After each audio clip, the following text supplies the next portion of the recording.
আমার নবী তার ফয়সালা যদি না মানো তাহলে মোমেন থেকে বের হয়ে যা।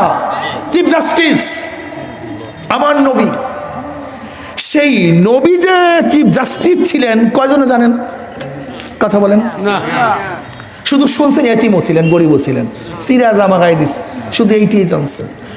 আমার নবী রণাঙ্গনে প্রধান সেনাপতি ছিলেন।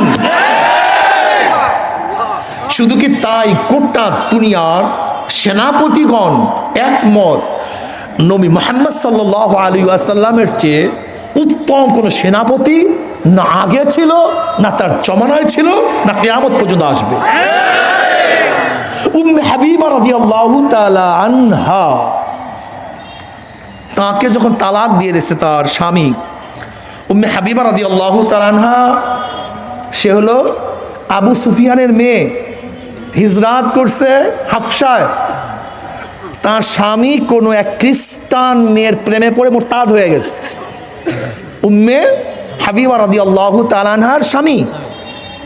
উম্মে হাবিবা রাদিয়াল্লাহু তাআলা আনহা যখন বিধবা হয়ে গেছেন, নবী আলাইহিস সালাতু ওয়াস সালাম এই সংবাদ পাওয়ার সাথে সাথে তাকে বিবাহ করার জন্য প্রস্তাব পাঠিয়ে দিয়েছে, আমি তাকে বিবাহ করতে চাই।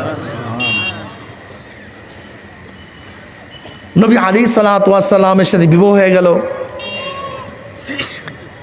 এখন আবু সুফিয়ান নবী আলাইহিস সালাতু ওয়াস সালাম শ্বশুর হয়ে গেছে। কি হয়ে গেছে? এই বিবাহ হচ্ছে রাজনৈতিক বিবাহ। কি বিবাহ?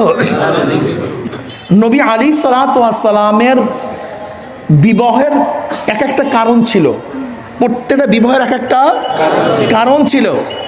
এর জন্য নবী আলাইহিস সালাতু ওয়াস সালাম বিবাহের কোনো নির্দিষ্টতা নাই। যেহেতু কারণের নির্দিষ্টতা নাই, এজন্য তার বিবাহেরও নির্দিষ্টতা নাই। যাই হোক, এইদিকে আমি যাব না।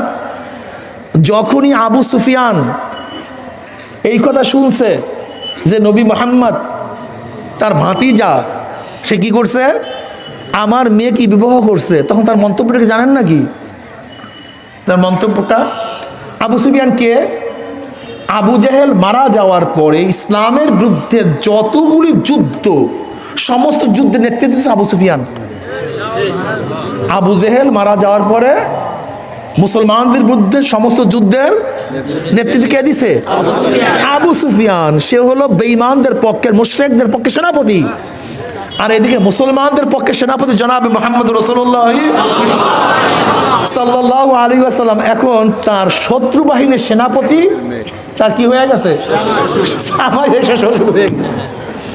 শ্বশুর হয়ে গেছে। মন্তব্যটা কি করছিল?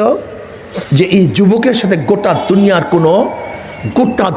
কোনো সৈনিকরা এবং গোটা দুনিয়ার কোনো চিফ জেনারেলরা এই যুবকের সাথে কোনোদিন যুদ্ধে পারবে না।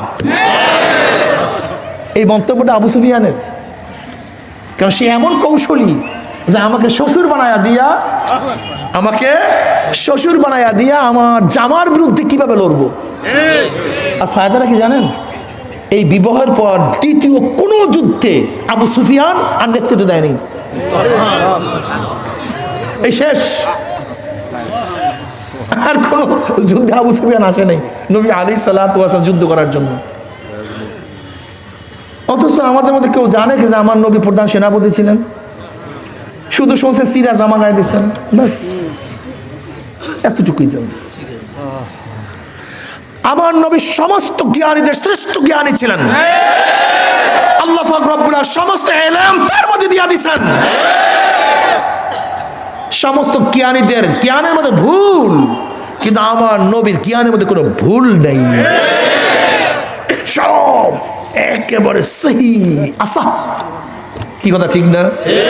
আজ পর্যন্ত আমার নবী আলাইহিস সালাতু জ্ঞানের মধ্যে কোনো ভুল ত্রুটি ধরা পড়ে নাই। এর জন্য নবী আলাইহিস সালাতু পরিচয় আগে জানেন। আমাদের সমস্যা, আমার নবীর পরিচয় জানেন না। তা বলতে পারেন, হুজুর আমার নবী কি গরিব ছিলেন না? আমার নবী গরিব ছিলেন না, গরিব গোরাবাদকে গ্রহণ করছেন। কি কথাটা বুঝাতে পারি নাই? আমার নবী গরিব ছিলেন না, গোরাবাদকে গরিবাদকে নিজে গ্রহণ করেছেন। আমার খাদ্য নাই তা না, আছে খাদ্য আমি খাই না। আমার টাকা নাই তা না, আমি প্রত্যাখ্যান করছি নেই না। আমার নবী তো গোটা দুনিয়ার মধ্যে সবচেয়ে শ্রেষ্ঠ ধনী।